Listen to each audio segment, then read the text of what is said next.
For decades, palace insiders believed one quiet certainty shaped the future of the royal household. A prized inheritance carefully guarded through generations was expected to pass into the hands of one woman alone.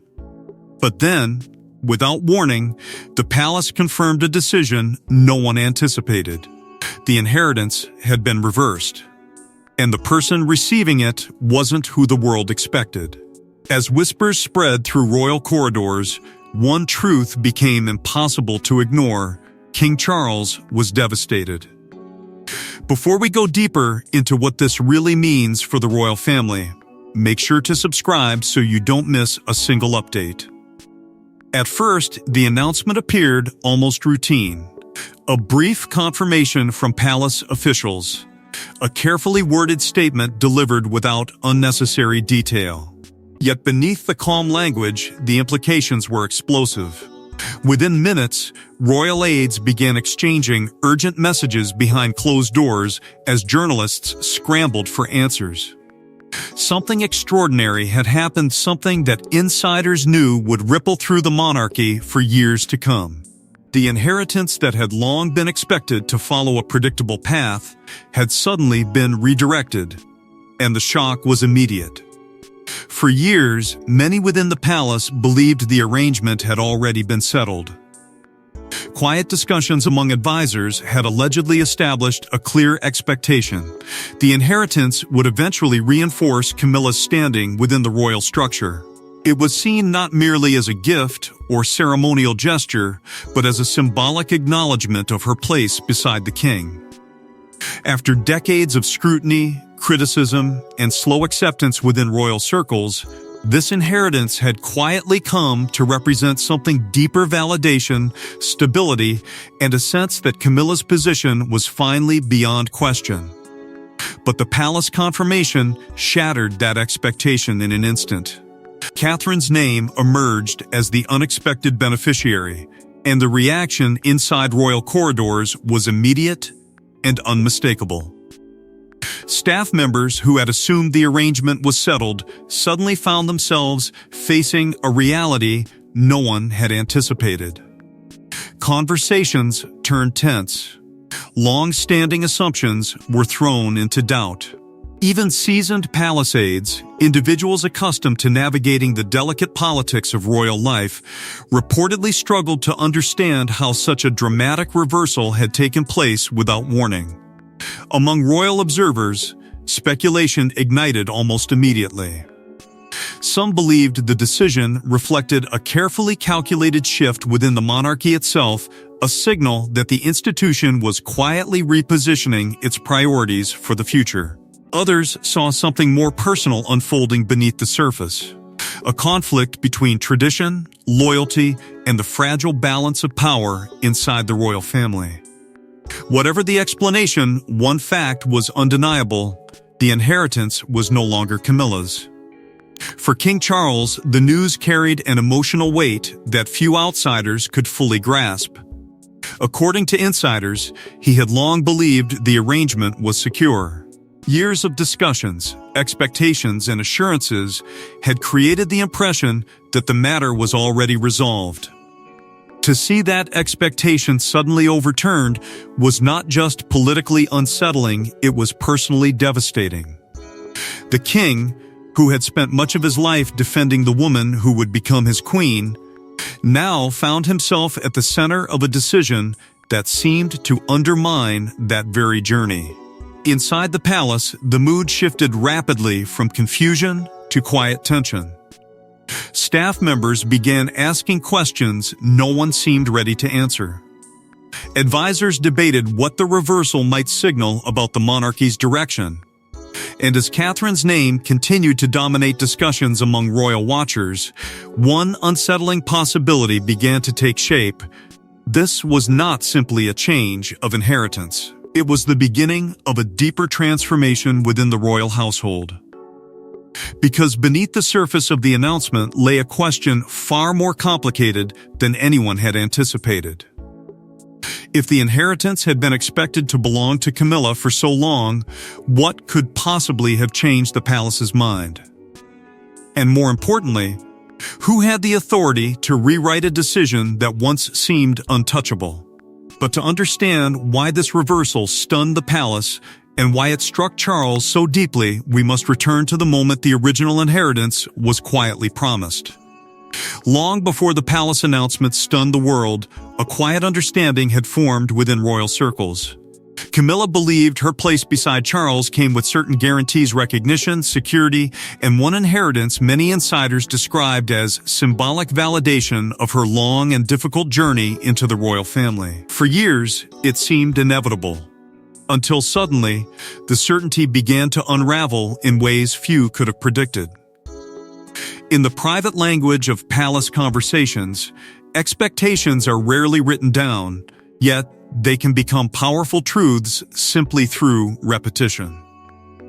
Over time, one such expectation settled into the fabric of royal thinking: the inheritance would eventually belong to Camilla. It was never loudly declared, never formally celebrated, but it existed as a quiet understanding shared among advisors, staff members, and those who had watched the monarchy navigate one of its most controversial love stories. For Camilla, the belief in that inheritance represented something deeply personal.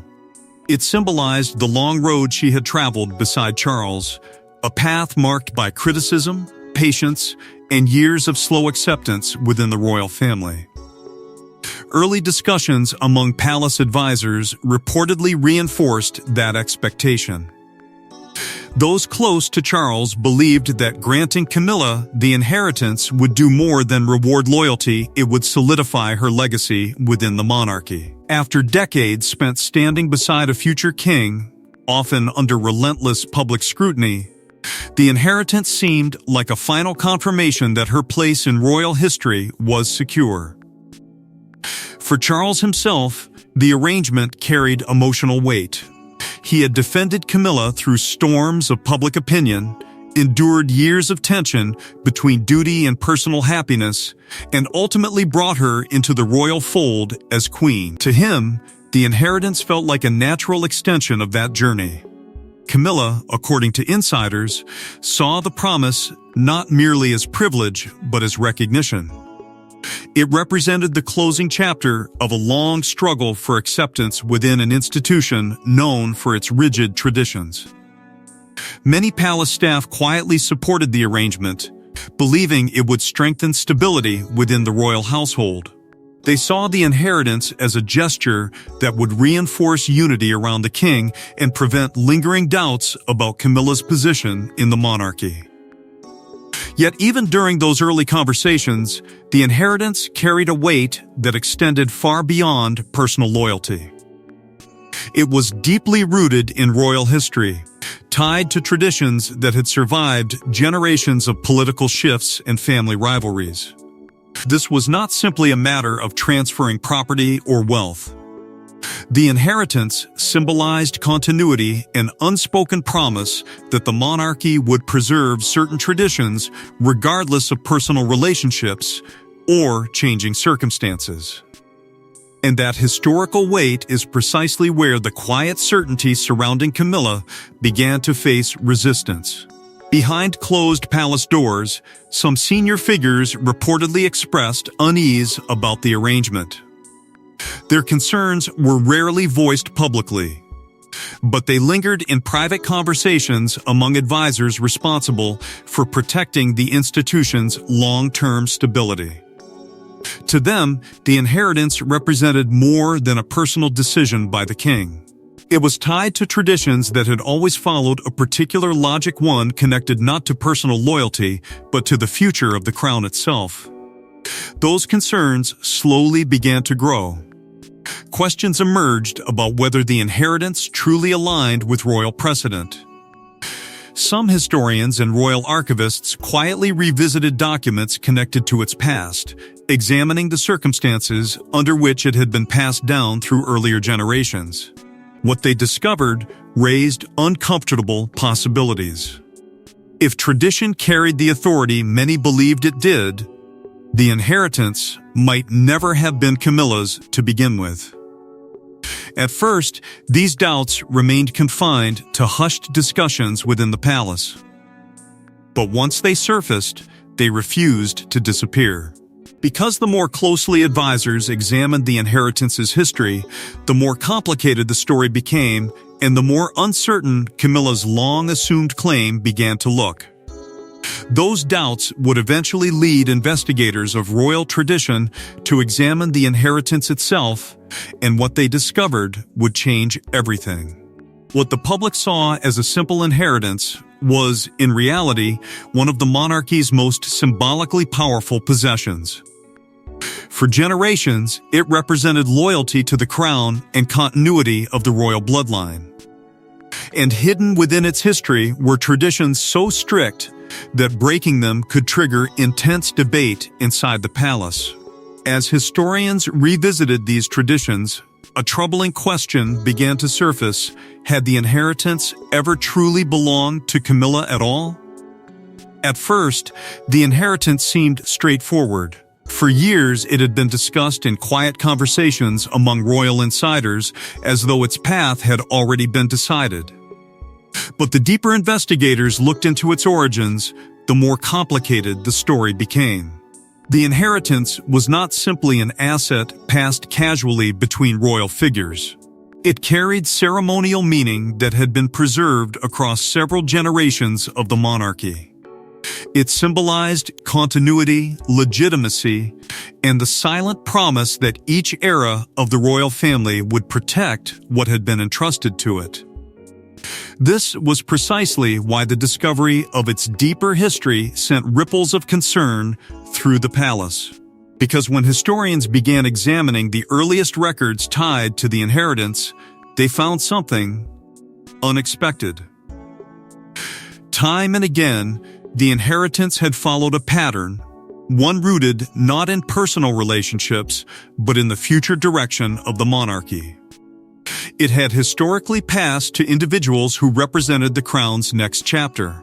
Those entrusted with it were often figures seen as symbols of continuity, individuals whose position reinforced the stability of the royal line. That discovery immediately raised uncomfortable questions. If the inheritance had traditionally been tied to the monarchy's future rather than its present, then the assumptions surrounding Camilla's claim suddenly appeared less certain. For years, the expectation had been built on emotional logic, the belief that Camilla deserved recognition after decades of standing beside Charles. But tradition rarely bends to sentiment. Royal history, with all its rigid rules and quiet precedents, often moves according to a far older and less forgiving logic. Some historians began arguing that the inheritance was never meant to follow personal loyalty at all. Instead, they suggested it had always been connected to the direct line of succession, quietly reinforcing the monarchy's long-term stability. If that interpretation was correct, then the inheritance carried a meaning far more significant than anyone had initially considered. It was not merely a symbol of royal favor. It was a signal of where the institution itself was heading. Inside the palace archives, royal archivists began examining old documents connected to the inheritance. These records had remained untouched for decades, preserved as part of the monarchy's carefully guarded historical memory. What they uncovered deepened the mystery even further. Hidden clauses within earlier records suggested the inheritance had been designed to support the royal future rather than reward personal relationships within the present generation. Those clauses were subtle, almost easy to overlook, yet their implications were enormous. They suggested that the inheritance carried an unspoken rule: it should strengthen the monarchy's continuity above all else. And suddenly, the assumption that Camilla would receive it no longer appeared guaranteed. Instead, it looked increasingly like a decision that might contradict the very traditions the royal family had spent centuries protecting.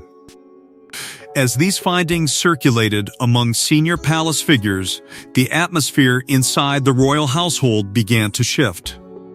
Advisors who had once supported the original arrangement started reconsidering their positions. The conversation was no longer about loyalty or fairness, it was about the survival of tradition itself. Some believed ignoring those historical precedents could create long-term instability within the monarchy.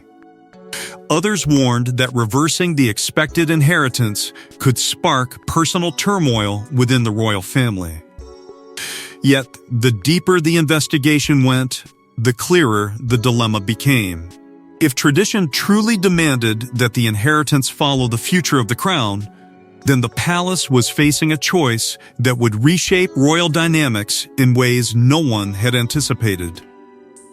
What had once seemed like a settled matter now stood at the center of an escalating debate about duty, legacy, and the delicate balance between personal loyalty and institutional survival. And when those hidden clauses reached the highest levels of the palace, the conversation shifted from quiet concern to a decision that would stun the royal family. The moment Catherine's name entered the discussion, everything changed. Until then, the debate had centered around technicalities and royal traditions.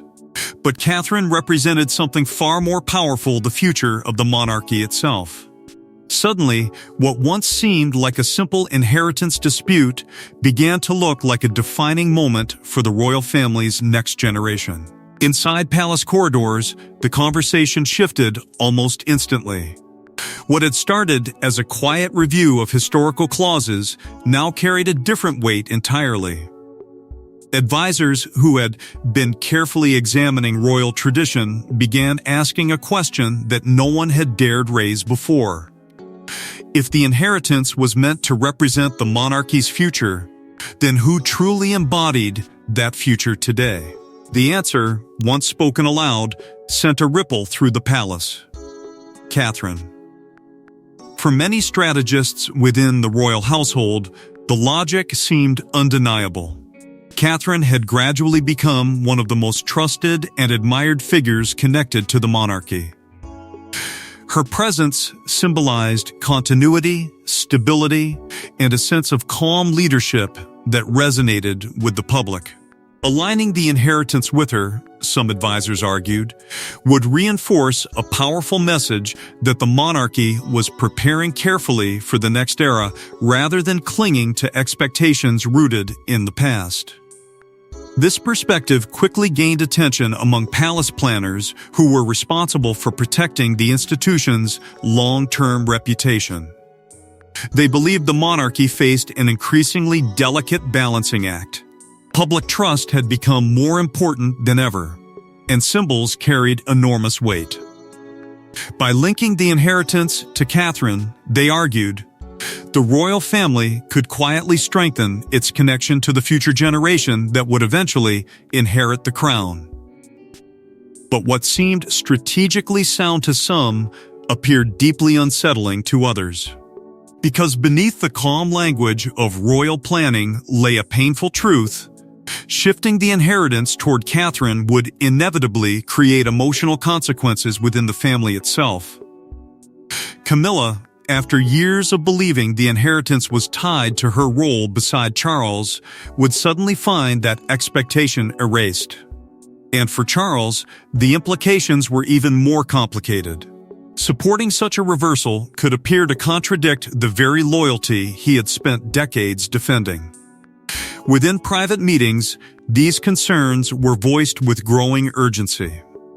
Some insiders warned that the decision could fracture delicate relationships inside the royal household. The monarchy had already endured years of public tension, family disagreements, and scrutiny over its internal dynamics. Introducing a decision that appeared to favor the future queen over the current one risked reopening wounds that many believed had finally begun to heal. Yet the arguments continued.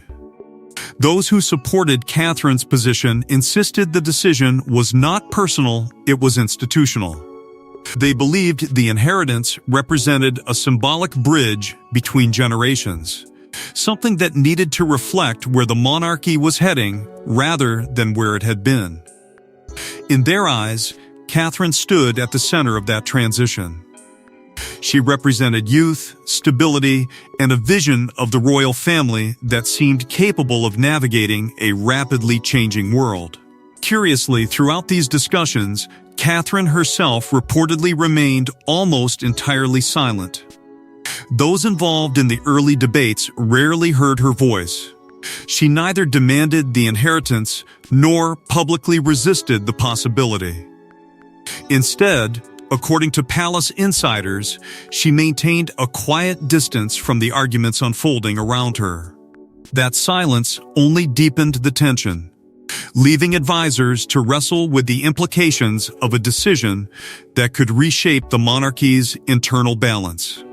As the conversations intensified, the debate began to feel less like a legal review and more like a turning point in royal history. Every argument carried emotional weight. Every interpretation of tradition seemed to lead to another dilemma. What began as a technical examination of historic clauses had evolved into one of the most sensitive internal discussions the palace had faced in years. And slowly, almost imperceptibly, the center of gravity inside those discussions began shifting toward a new reality. Catherine was no longer just a possibility, she had become the focal point of a decision that could redefine the monarchy's future. The palace was approaching a moment where logic, tradition, and emotion would collide in ways that no one could easily predict. But while the palace debated quietly behind closed doors, the emotional consequences for King Charles were becoming impossible to ignore. For King Charles, the inheritance decision wasn't just political, it was painfully personal. The woman he had defended for decades suddenly found herself at the center of a reversal no one expected. And as advisors presented their arguments, Charles faced a choice that seemed almost impossible: honor the expectations surrounding Camilla or protect the future image of the crown. Behind the calm formality of palace meetings, the king found himself wrestling with a conflict that cut straight through both his personal life and his role as monarch. Those who had watched Charles closely over the years knew that loyalty meant everything to him. Camilla had stood beside him through some of the most turbulent chapters of his life, through public controversy, relentless criticism, and years of complicated royal tension. Supporting her had not always been easy, yet he had done so with unwavering determination. Now, suddenly, the very institution he represented was asking him to reconsider a decision that seemed tied to that loyalty. When the idea of reversing the inheritance was first raised in private discussions, Charles reportedly resisted it almost immediately. To him, the arrangement had never been merely symbolic. It had become a quiet promise and understanding built over time that Camilla's journey into the royal family would eventually be recognized in ways that went beyond titles or ceremonies. Reopening that expectation felt not only unnecessary, but deeply unfair. According to those familiar with the early conversations, Charles made it clear that he believed the matter had already been settled long ago. Yet the arguments presented by advisors were difficult to dismiss. Palace strategists began explaining that the inheritance had grown into something far larger than personal recognition. Its meaning had evolved into a symbol of the monarchy's continuity and long-term direction. If the historical traditions surrounding it truly pointed toward the future of the crown, ignoring that precedent could risk weakening the institution itself. The message was delivered carefully, but the implication was unmistakable. This was no longer just a family matter, it was a question about the monarchy's stability. For Charles, that realization created a painful dilemma. Supporting Camilla had always been an act of personal conviction. But protecting the monarchy required a different kind of loyalty, one that often demanded sacrifice, even from those closest to the crown. As advisors continued outlining the historical significance of the inheritance and the strategic value of aligning it with Catherine, the weight of those arguments began pressing heavily on the king's conscience. Inside the palace, insiders began noticing the strain. Meetings that once moved with calm efficiency grew tense and prolonged. Discussions stretched late into the evening as advisors carefully navigated the emotional terrain surrounding the decision. Charles, according to some accounts, delayed reaching a conclusion more than once. The matter would surface during conversations, only to be pushed aside again as the king searched for a path that might protect both loyalty and tradition at the same time. But the deeper the debate went, the clearer it became that such a compromise might not exist. Each argument in favor of maintaining the original arrangement seemed to collide with a historical precedent suggesting otherwise. And each attempt to preserve Camilla's expectation appeared to risk undermining the symbolism that the inheritance carried for the monarchy's future. For Charles, the burden of that realization was enormous. Being king had always meant placing duty above personal comfort, yet this moment forced that principle into stark reality. The crown demanded decisions that could reshape relationships, challenge loyalties, and leave emotional scars behind. Slowly, almost reluctantly, the king began confronting a truth that no advisor could soften. The responsibility of the monarchy might require a choice that would hurt someone he deeply cared about. As the weeks passed, the pressure grew impossible to ignore. Advisors continued presenting evidence, traditions, and long-term implications, each argument reinforcing the same conclusion. The inheritance could no longer remain tied to past expectations. It had to reflect the future of the crown. And when the final decision was delivered, the reaction inside the palace was nothing short of explosive. When the palace confirmed the inheritance reversal, Camilla didn't issue a statement. There were no public protests, no dramatic displays. Instead, insiders described something far more unsettling, a silence that spread through the palace like a storm gathering strength. Because behind that silence was a realization that years of expectation had vanished overnight. Those close to the royal household say Camilla learned of the final decision only shortly before the palace prepared its public confirmation.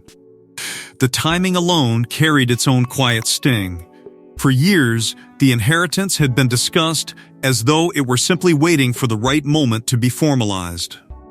Now, suddenly, that certainty had been erased with a single decision. According to palace aides, the moment the reality settled in, something within the atmosphere of the royal residence shifted. Conversations grew cautious. Staff members who had once spoken openly about the inheritance now avoided the subject altogether. Camilla's response was not one of visible anger. If anything, it was the opposite. She maintained a calm, almost composed exterior in public settings, continuing her duties with the same steady presence she had long projected. That composure, however, only deepened the tension among those who worked closest to the royal couple. Because within the palace, silence can sometimes carry more weight than protest. And in this case, the absence of reaction spoke volumes. Several aides reportedly noticed that Camilla began withdrawing from certain private meetings in the days following the decision. Invitations that she might normally have accepted were quietly declined. Conversations with senior staff became shorter, more measured. No accusations were made, no visible confrontations occurred. Yet the emotional distance was unmistakable. For those who had watched her rise through decades of royal scrutiny, it was clear that this moment carried a different kind of weight. The inheritance had never been merely symbolic to her. For years, it had represented a quiet acknowledgement of the journey she had taken beside Charles, a journey that had been anything but simple. She had endured public judgment, relentless criticism, and a long struggle to find acceptance within an institution steeped in tradition. Over time, that inheritance had come to feel like the final confirmation that the monarchy had fully embraced her place within it. Now that expectation had disappeared almost overnight. Inside the palace, speculation began spreading rapidly among staff members and advisors. Some worried that the decision might create lasting tension within the royal household. Not because Camilla would openly challenge the outcome few believed she would, but because emotional wounds within a family can shape relationships in ways that remain invisible to the public eye. The monarchy had always relied on a delicate balance between personal loyalty and institutional duty. When that balance shifts, the consequences often unfold quietly, behind closed doors. Despite these undercurrents, Camilla continued presenting the same composed public image that had helped her survive years of controversy. Appearances were maintained. Conversations remained polite. From the outside, little seemed different. Yet those who observed the palace environment closely sensed that something fundamental had changed. The decision had introduced a new tension into royal dynamics, one that would take time to fully reveal itself. Privately, insiders suggested that the disappointment ran deeper than many outsiders realized. The inheritance had symbolized the completion of a personal journey, a signal that the monarchy had finally closed the chapter on decades of doubt surrounding her role. Losing it was not merely a procedural change. It was the quiet disappearance of a recognition she had once believed was certain. And while Camilla processed that realization in her own restrained way, another shift was already beginning to unfold inside the royal family. Because the moment the inheritance moved away from her, it did not simply vanish. It landed somewhere else on someone whose name had suddenly become impossible to ignore within the palace. Yet even as Camilla processed the shock, another figure in the royal family suddenly found herself at the center of unprecedented attention. For Catherine, the inheritance represented more than prestige, it signaled a dramatic shift in royal expectations. Suddenly, the woman who had long embodied quiet grace found herself carrying a legacy once destined for someone else. And as public fascination exploded, one question echoed across the monarchy. What did this decision reveal about the royal family's future? The moment the palace confirmation became public, attention moved almost instantly toward Catherine.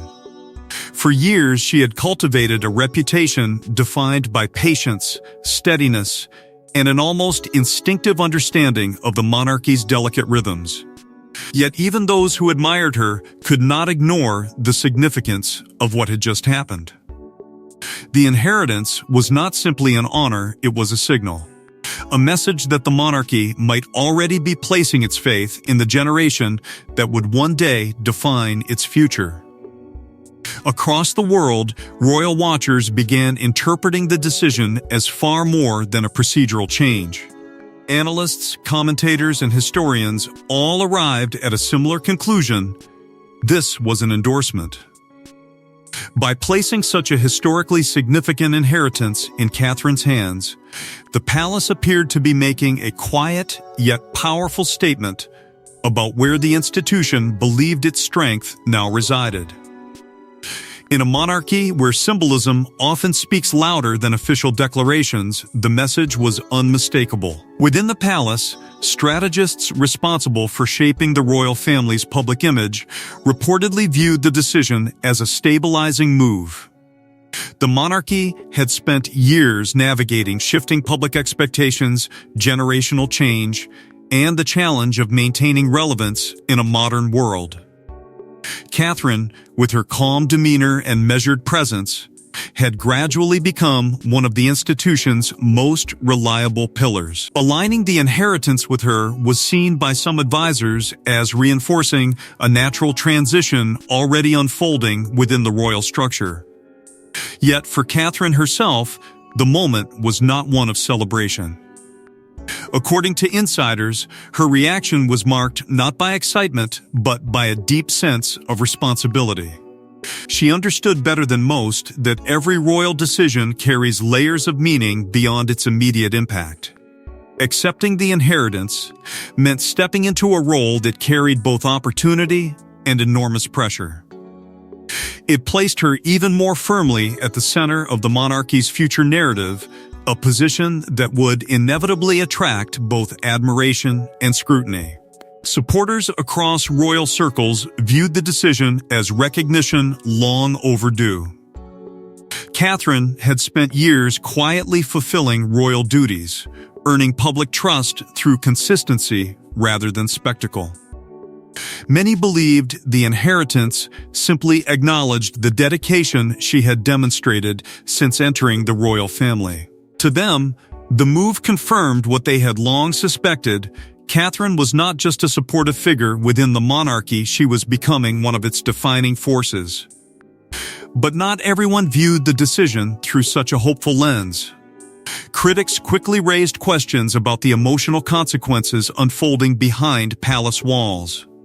While the public saw a rising future queen receiving an extraordinary honor, insiders understood the deeper complexities.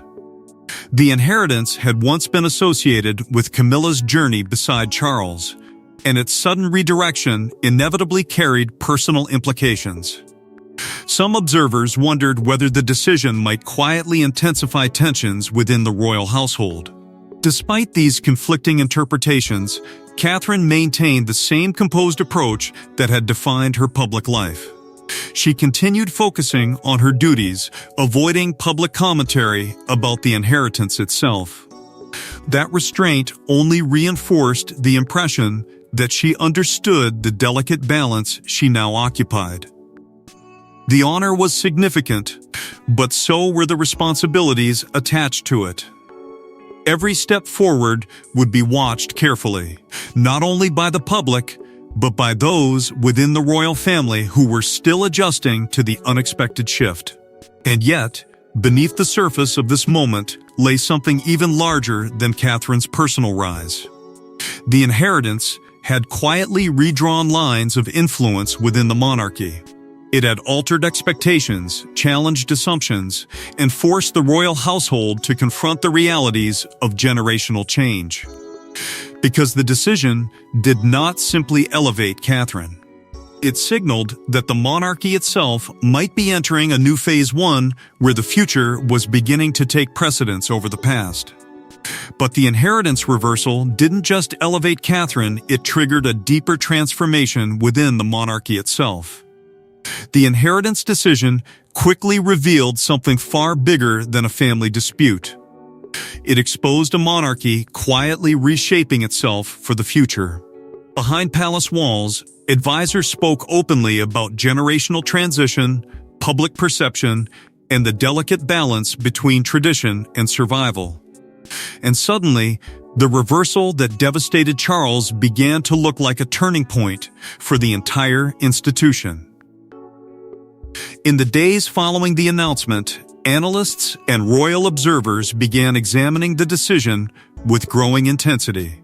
At first glance, it appeared to be a simple internal adjustment, one inheritance moving from one royal figure to another.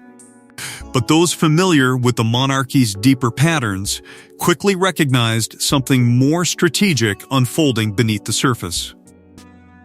Decisions within the royal family rarely happen in isolation. Every symbolic gesture, every unexpected change, often reflects a broader calculation about the institution's long-term survival. From that perspective, the inheritance reversal began to look less like a personal setback for Camilla and more like a signal about the monarchy's future direction. For years, the royal household had been quietly navigating a period of transition. Public expectations were evolving, younger generations were stepping forward, and the monarchy itself faced increasing pressure to remain relevant in a rapidly changing world. Within that context, Aligning such a historically significant inheritance with Catherine carried a powerful message about where the institution believed its future strength would lie. Catherine's growing influence inside the royal structure had already been impossible to ignore. Her steady presence, combined with the public trust she had gradually earned, positioned her as one of the monarchy's most stabilizing figures. By placing this inheritance in her hands, palace strategists appeared to be reinforcing a broader transition already underway, a slow but unmistakable shift toward the generation that would eventually define the next chapter of royal leadership.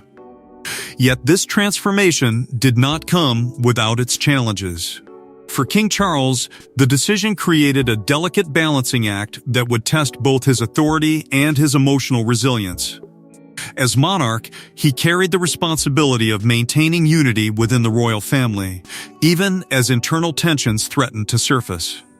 The inheritance reversal had already stirred speculation about how different members of the family might react, and Charles understood better than anyone that public perception could amplify even the smallest fracture. Outside palace walls, reactions remained deeply divided. Some observers praised the decision as a bold step toward the monarchy's future, interpreting it as a thoughtful move that strengthened the institution's long-term stability. Others viewed it through a more critical lens, questioning whether the shift risked deepening personal tensions within the royal household. The public conversation quickly evolved into something far more complex than a simple inheritance debate. It became a discussion about power, legacy, and the monarchy's ability to adapt to an uncertain future. Inside the palace, however, those closest to the decision seemed to recognize its historical weight almost immediately. Advisors who had spent years protecting the monarchy's image understood that moments like this rarely occur without consequence. The inheritance had always carried symbolic meaning, but its sudden reassignment transformed it into something even more significant, a marker of change within an institution built on continuity. Gradually, a realization began spreading through royal circles. The decision had not merely redirected an inheritance. It had subtly redrawn the lines of influence within the monarchy. Catherine's role was expanding. Charles was navigating the emotional cost of leadership, and the royal household itself appeared to be entering a period of quiet but undeniable transformation. For centuries, the monarchy had survived by adapting carefully to shifting political and cultural landscapes. Every era demanded its own adjustments, its own rebalancing of power and tradition. Now, as observers studied the inheritance reversal, many began wondering whether they were witnessing the beginning of another such moment, a moment when the institution deliberately repositioned itself to secure the future. Because beneath the headlines, beyond the speculation and emotional reactions, one undeniable truth remained. The monarchy was changing. Not loudly, not dramatically, but through subtle decisions that carried enormous symbolic weight. And the inheritance that once seemed destined for one royal figure had now become the catalyst for a broader shift in the balance of royal influence. And as the dust began to settle, one final question lingered within palace corridors. Was this reversal the end of a royal dispute, or the beginning of something far bigger? Thanks for watching. Please don't forget to like and subscribe, and we will see you in next one.